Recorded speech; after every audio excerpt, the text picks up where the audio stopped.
Allah!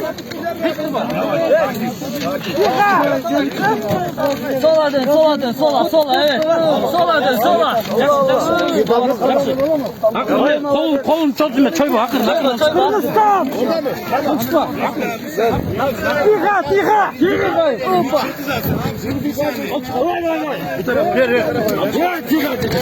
Bismillah.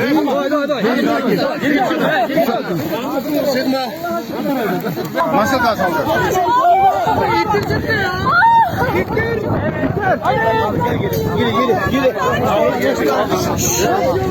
Abi boyunluk.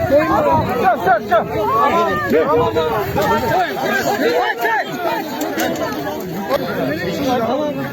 Eyvallah reis.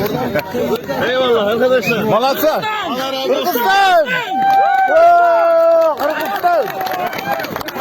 Kırgızistan.